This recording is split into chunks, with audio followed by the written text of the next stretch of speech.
Mais je dis, en tant que panafricaniste, on ne peut pas prôner le développement en assassinant, en violant, en détruisant ses semblables africains. Ce que Kagame représente à l'échelle africaine, quand j'entends des prétendus penseurs africains, des prétendus responsables politiques africains chanter les louanges de Kagame en disant que Kagame est un grand, Kagame est un géant, alors que c'est un des plus grands oppresseurs vis-à-vis de son peuple. Il faut voir comment le prolétariat rwandais est traité d'un côté, et il faut voir ce qu'il fait en RDC. Kagame est un cauchemar pour les Africains lucides. Un criminel politique, je le dis et je l'assume. Et j'espère qu'un jour il sera traîné devant les tribunaux pour le chaos qu'il fait opérer actuellement et depuis un certain nombre d'années en RDC. Tant qu'on ne dit pas les choses avec vérité, je sais que je vais risquer des choses en disant ça, mais il faut qu'on ait le courage de le dire. Vous parlez de développement matériel, vous tuez les gens. Qu'est-ce que vous voulez créer? Une société civilisée ou un cimetière? À un moment donné, il faut s'interroger sur la situation que connaît cette région, sans quoi on ne pourra jamais avancer. Un pays qui ne produit pas le coltan, mais qui est le premier exportateur de coltan.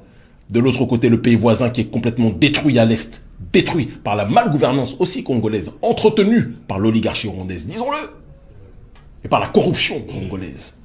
Ces choses-là doivent changer.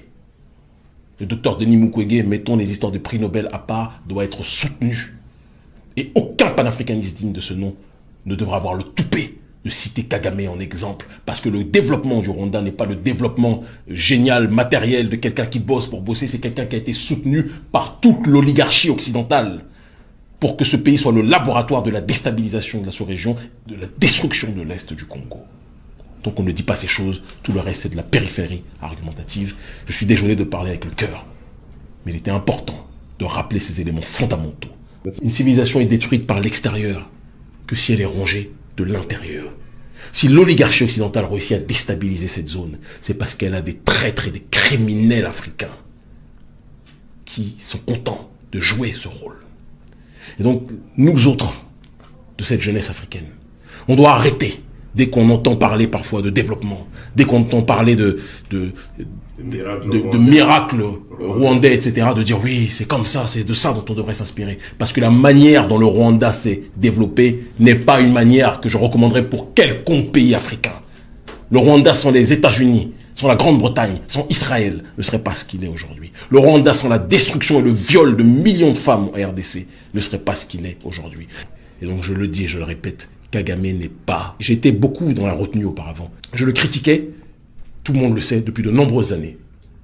Mais ce qui s'est passé là, il a dépassé les limites de l'acceptable. Kagame est un ennemi de ceux qui veulent la paix et la stabilité en Afrique.